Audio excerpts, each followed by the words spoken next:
We are live.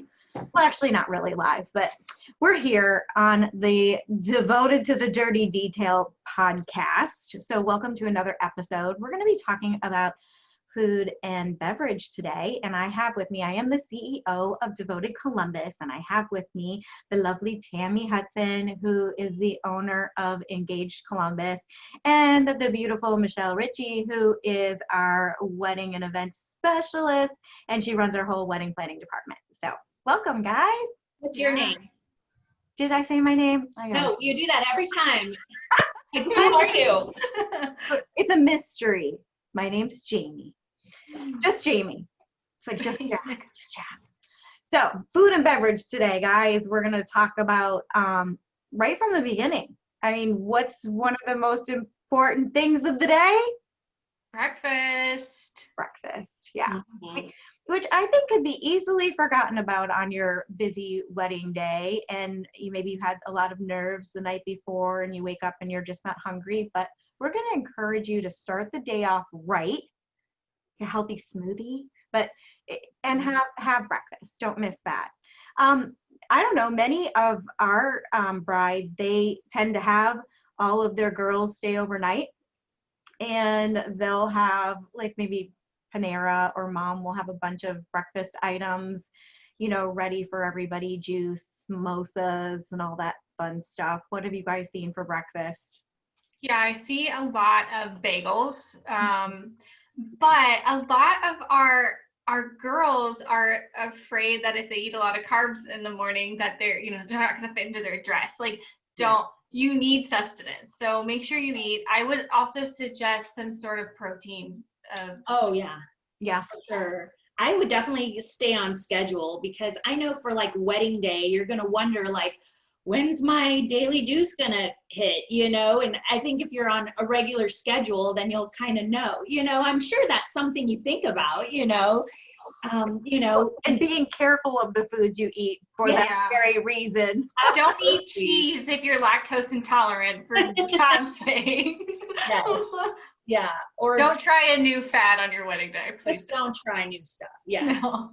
Go with the old favorite. What do you guys think about starting drinking in the morning?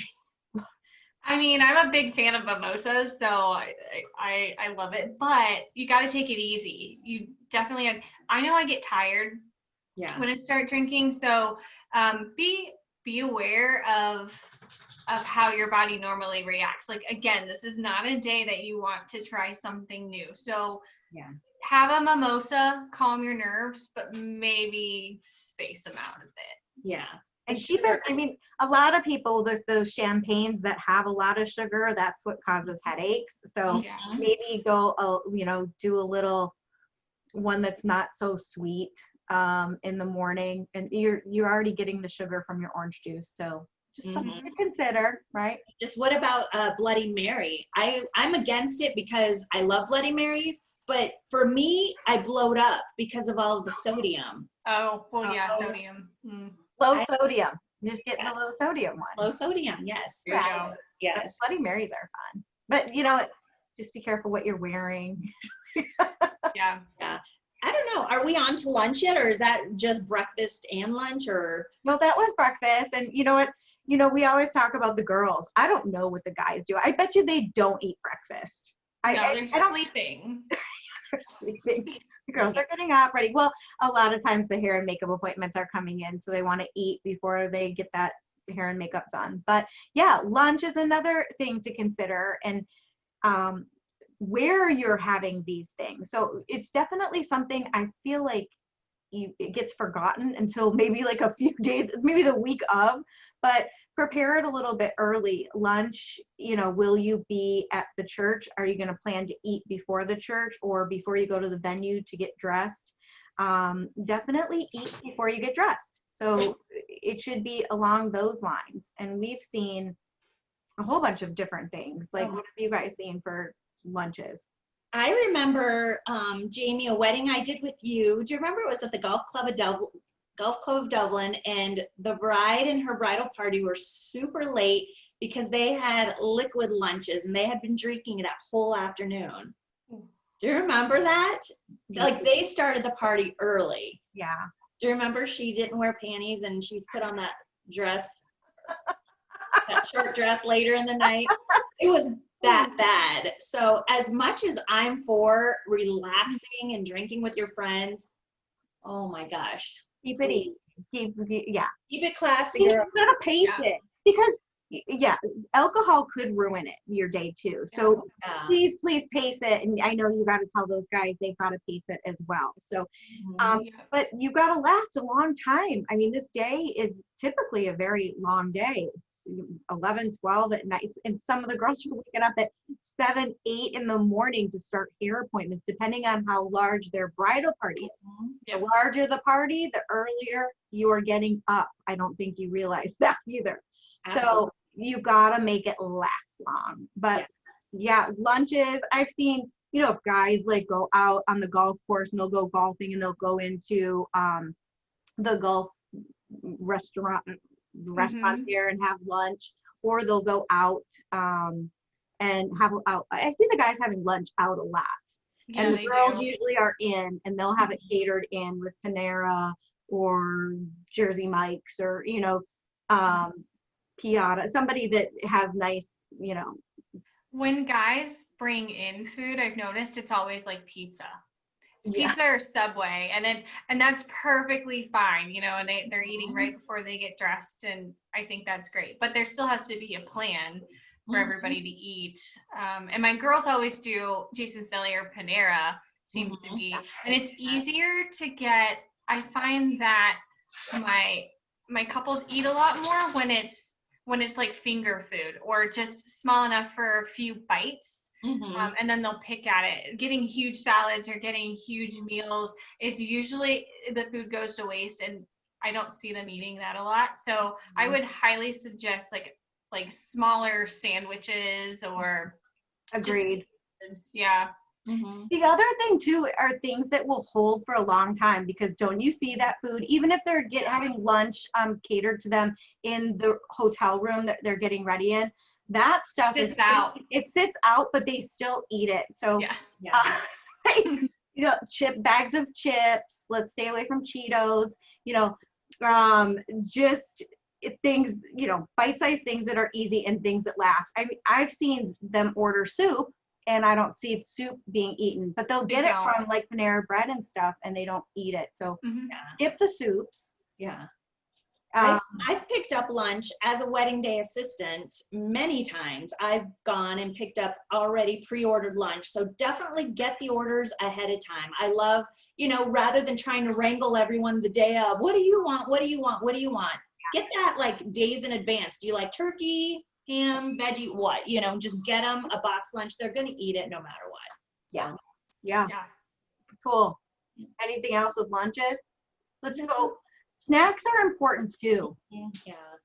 So that goes back to kind of the things that can sit out, right? So the granola bars, the bags of chips, those kinds of things, just having that stocked in your suite or wherever you're getting ready, just from the start. I recommend. That's something too that I think, if they're remembering it, we as wedding day assistants, we would bring this, we're not wedding, actually a full wedding planning service. We bring bags of snacks, granola bars and chips and nuts and things like that they forget, those that have forgotten. And they're always hungry at the churches. I feel that's where they're most hungry, because there's like a waiting period where they're sitting and they're waiting for all the guests to enter the church. And so they're wanting to eat. Everybody's hungry. So I'm going to throw in some mints there too. Mint. Yes. So let's stay away from the gum, but definitely the mints for nice fresh breath. Yes. Yeah. For any sandwiches with onions. Hey, I would definitely keep like a whole bunch of water. Water with you. As wedding planners, we always bring a little thing of water, and it goes quickly. Again, always at the church or at the ceremony space. It's just done. So bring water. And I don't even consider straws if you have them, because this is going to mess up my lipstick, whereas a straw, a little better. Not for the guys. not so much for them. Sorry, guys. So then that brings us to, let's just go to cocktail hour then. What are we going to talk about at cocktail hour? So Michelle, don't you get some weddings that say they don't want food during cocktail hour? Have you had that? So many times. Yes. So guys, your guests have been there for a while. You're hungry. The last time you ate may have been lunchtime. It's 5:30. Your nerves got your stomach all twisted and now you're finally ready to eat. If there isn't food at cocktail hour, one, you're not keeping your guests entertained, because that is a way to keep guests entertained, is have food. Yep. But also, everybody's starving at that point. So you start getting hangry guests and hangry attendants. So I would highly recommend some sort of food at cocktail hour. Absolutely. Yeah. And if you're not going to, then don't have a cocktail hour. Just go right into dinner. I hope you did a first look so you can go straight in to seated dinner or get seated for dinner.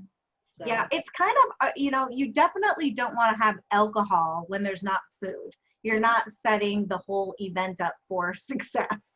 You're going to have people drunk very early. So, here's a trick. A lot of people are like, okay, I'm going to save money. I don't have a lot of money for food, so I'm just going to do a cheese tray, or I'm just going to do a veggie tray, right? It's probably the biggest waste of money. And I'm just going to say it, because through the years and years of doing this, we take away so many trays of veggies and cheese and crackers that just go in the trash. Now, sometimes when everybody's starving and it's the only thing out there, they'll eat it. More so cheese and crackers than veggies. Nobody loves eating their veggies. I don't know why. But I'm going to suggest that you have butlered appetizers. It's less expensive. It really is. It's less expensive, and they're passing it, so there's a controlled amount of food going out. And you can usually pick some fun items, whether it's, we can talk about some items. There's some great items that are good for hot days and great items that are good for cold days. But what are some of your favorite past hors d'oeuvres, guys? Right here. Okay, so one of my favorite weddings I ever did, I loved it. They had these little mini tacos and margarita shooters, and they were packaged together so well. So it was like a little 2-biter and a little, my favorite. Same kind of idea. I love the grilled cheese. So it's like a little mini grilled cheese on the edge of a tomato soup shooter. I can't even mention who has the best one, but it's amazing. It's amazing. And shrimp shooters. I'm a big fan of the shrimp shooters too. So well, I love anything in a cup. So even if you do want to save a little money, I like crudité, which is basically vegetables in a glass with ranch dressing on the bottom. So it's all very mobile. What do they call it? Like cocktail, crudité cocktails or whatever. Yeah. So that's a good way to save money. And another good money saver, because they're so cheap, are deviled eggs.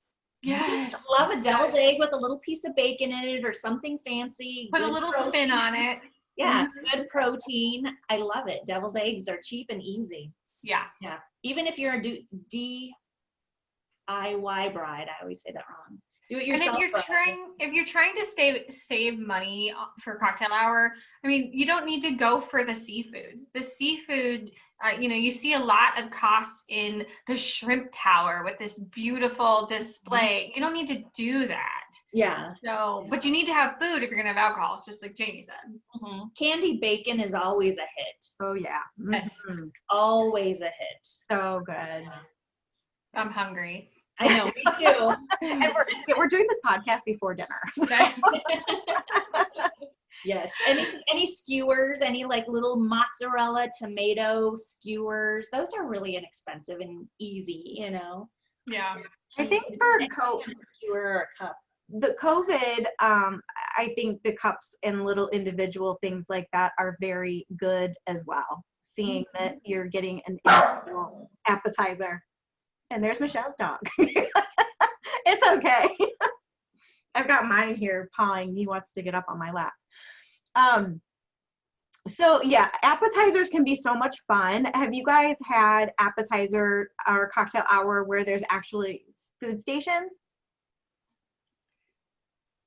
Not cocktail hour, dinner. Cocktail hour, yeah. Not cocktail hour. Yeah. So you can have appetizer stations where there's an action station. And I'm going to say right here, and I'm going to tell you that it was more so my Indian weddings, but I think it's a great idea to have. I mean, it gives you, there's like an action station where they're doing something small, little bites, whatever it is, that guests can grab. And you should have it stationed and you should have pass. Don't always just have one thing, right, or you're going to have everybody there.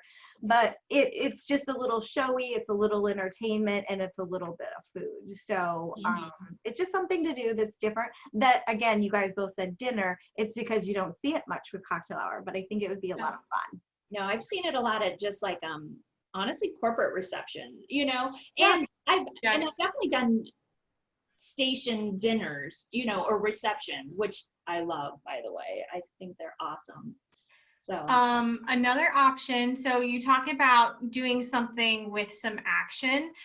Remember we had the oyster shucker girls around, and they had all the sauces on their belt and they shucked them in front of you. Now that's not a budget friendly option, let me tell you, but it's amazing. It's fun. Yeah. Everybody entertained. Even if people didn't like oysters, they were getting them, right? They were just like so fun to watch. Do it. So yeah, fun. So many options for those kinds of things. Yes. So alongside the food, we can talk a little bit about I want to say happy hour, cocktail hour beverages. So a lot of options for there, whether you're drinkers or non-drinkers. So what are some things that you guys have seen? I'll tell you what I would do if I was going to get married again and I had an unlimited budget. I would hire like a drink tank or, you know, something really fun. Margarita man. Yeah, just a station, you know, something fun and unique where they were doing drinks, but I'd 100% still do butlered wine and beer, because a majority of your guests are just going to probably drink beer, and then, you know, a smaller percentage is your mixed drink crowd. So I would probably, or either that, or maybe I would have a station, like a big tub of help yourself beer. So that eliminates half the line, and then maybe another tray of like red and white wine over here, and then your mixed drinks at a drink tank or a bar or something. I don't know. Yeah. What do you guys think? What do you think? No, I love that idea. One of the biggest problems I see is that, so you don't want to hire staff for a second bar, right? Because it costs money. Mm-hmm. And so I see long lines after, you know, into cocktail hour, and it's just, people are waiting forever. To combat that, I love that idea. I love the second option. Guests entertained. So remember, that's one thing that you have to keep in mind when you're planning a wedding, and while you're taking pictures, they're entertained. So it keeps them entertained, and it gets them to that alcohol quicker. For sure. But I love that idea. And people like drink tank, they will also offer non-alcoholic at the same time. So you don't have those people in that main line either. Yeah. There's many companies out there like that are super fun. But one of my favorite things as an attendee, is attending as a guest, is being greeted with a cocktail. I mean, there's nothing better than being greeted. I mean, how welcome do you feel when you walk in and you're greeted with a drink? You feel like it's luxurious. Yes. You feel, What about those walls that they have now where they've got the champagne walls? Yep. Here's a little trick too, if you want to save money. I'm assuming champagne's probably cheaper than your mixed drink. And if I see that first, I'm going to take it first. And then, you know, I don't know if I'm trying to save money on the hard stuff or whatever, you know, put the past wine or the past, you know, the Greek drink in eyesight first and then work for the more expensive drink. I know we're going backwards, but I am obsessed with ceremonies that meet you with that give you alcohol before the 100%. ceremony. Absolutely. I love that. And it's not like, oh, full open bar. I mean, it's that past drink. Yes. It's that welcome drink. Yes. And then you have time to socialize a little bit before the ceremony starts. Yes. And I freaking love it. I do too. My cousins Mark and Lindsay did that for their wedding, and I'll always remember it. I love it. It is something a memorable wedding. These are things you do remember, though. I remember. And if you want people to remember things, and you're always looking for ways to be different, but my brother did that. I mean, they had it at a little boutique hotel in DC. And when you entered, right before at the door, you're entered with 2 different color. They were doing martinis, and I'm like, so to pick which martini, and you sit down and you can sip martini for the ceremony. I mean, of course you can't do this at a church, people. No. But when it's somewhere else, it's really fun. Oh yeah. Yeah. I just did a wedding that did, so, COVID weddings, it is a thing, right? So they ended up doing their cocktail hour first before their ceremony, like a full-fledged cocktail hour before their ceremony. Cool. It was really strange to think about for me because I'm very, trained kind of traditionally when it comes to that. So thinking about things out of order, how to shift people in between, but it was so neat.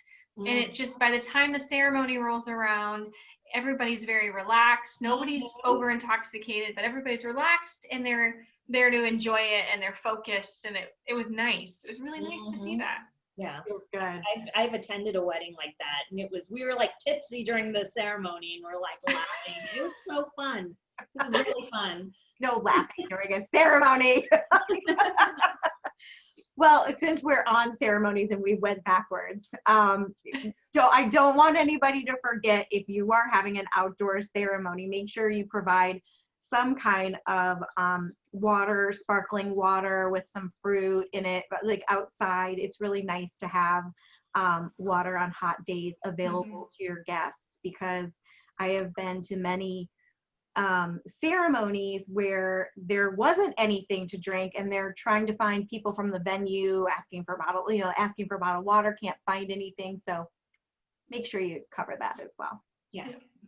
So signature drinks are a big thing for, many couples and to have during cocktail hour. And I've seen, sometimes, so cocktail hour, you could have beer and wine only. You could have just passed. You could have just champagne passed. You could have just a signature drink. But obviously something. It depends on, your budget and what you want to do. But signature drinks are usually named after the couples and or their pets. I love that. I love that. Pets, yeah. And I don't know, I can't think of any signature drinks I've had, or the names, but they're, cute names, different ingredients, but yeah, they're fun. It's a great option. A lot of mules. So a lot of people are choosing mules right now. So they'll come up with some really fun names around a lot of pet names. So they'll pay homage to their pets with a name like Fluffy's Moscow Mule or something along that lines. And it's a way to incorporate that. But and a lot of sex on the beaches. You get a lot of those. And then for signature drinks, I think a lot of couples decide that they want to make them in bulk and just kind of have an easy pour for the bartender to pour that. So it doesn't have to be over. You can control how much alcohol goes into it. So yeah, I see a lot of that. Yeah. How often do you guys see cash bars at weddings? I know, Jamie. I know. Well, here's the thing, Jamie. Okay, I've worked at a venue where brides and grooms are trying to save money. You probably don't see that very often, because if they're hiring you, they have a little bit of money. You know what I mean? So I feel like there are ways around. I know cash bar. I know. Well, here's the thing. I get the wanting to save money 100%, and I get, especially in COVID and stuff like that. But I feel like there's so many other options. I mean, these are people you are inviting to your party. Like if you were to have a party at your house, Tammy, and you said, "Hey, everybody, come over for Christmas," and then you started charging us for drinks at your house. I know, but it happens though. It happens. It happens. So here's when it's okay. It is 100% okay. Your last hour, maybe your last hour, it is okay. I've seen people that, really don't want to provide hard liquor, so that's cash, but they're doing host A limited wine. bar. That's fine.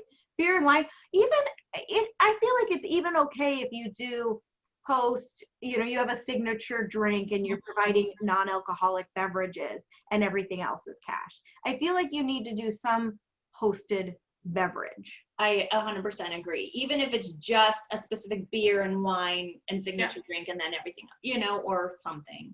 Yeah. No, I absolutely agree. Or covered for a specific amount of time. I know you said that already, but that's fine too. I don't like drink tickets either. I'm not a fan of drink tickets.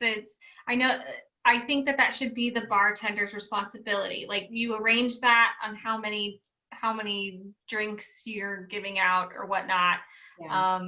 It's best at that point just to say we're covering cocktail hour. And exactly. Cash. I mean, you're better off doing that. But do understand too, I mean, your bar bills can be somewhere up to the same price as your food bill. I mean, you could have a $4,000 food bill and a $4,000 bar bill, 3 to 4. So it's just something that's kind of, you just need to, know that, save for it. It's based on the amount of guests. Now, if you're COVID, maybe many are going to be a smaller wedding, so you're going to save money automatically. Less guests, less money you're spending, guys. But close your bars during dinner. That's probably the biggest thing that, they'll want to keep it open the whole time, which I guess if it's per consumption, which means you're paying per drink, that's fine because not many are drinking during that time.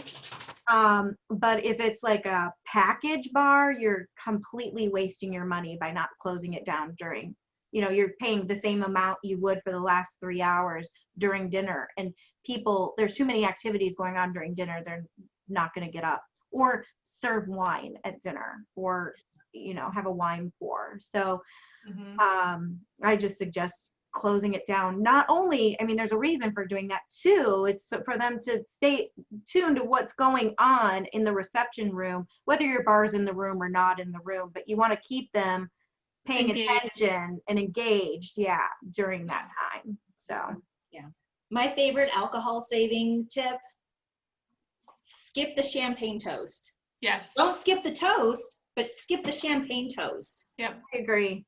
Most people don't drink the champagne that's set in front of them. They don't. If you really want to do a champagne, like you're really set on champagne toast,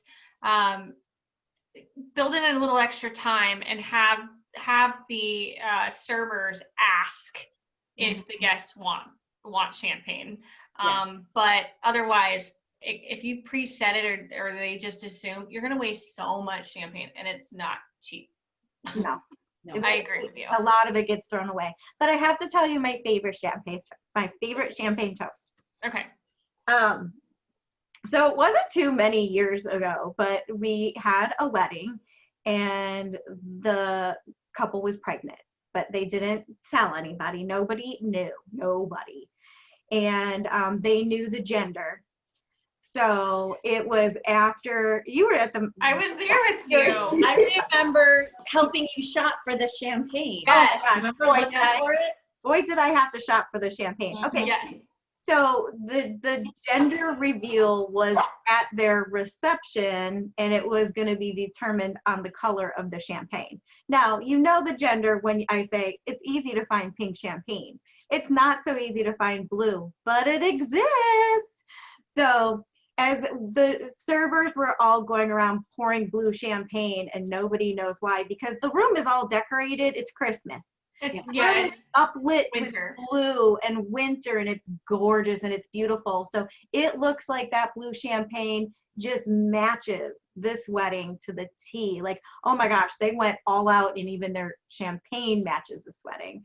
And then the couple stood up and announced what it was for. And it was just so exciting. So cool. So cool. Yeah. And I remember remember those giant, what do you call them? The cookies that they had. Why can't I think of they're the best cookies. Oh, the macaroons? Macarons. Yeah, macarons. Yeah, they were giant. Oh, they were cookies. So they were good. It's so good, by the way. But yes, absolutely. Well, good. Yeah. Well, anyway, other than that, I couldn't agree more with you with the champagne. Skip it. Definitely. No, that's awesome.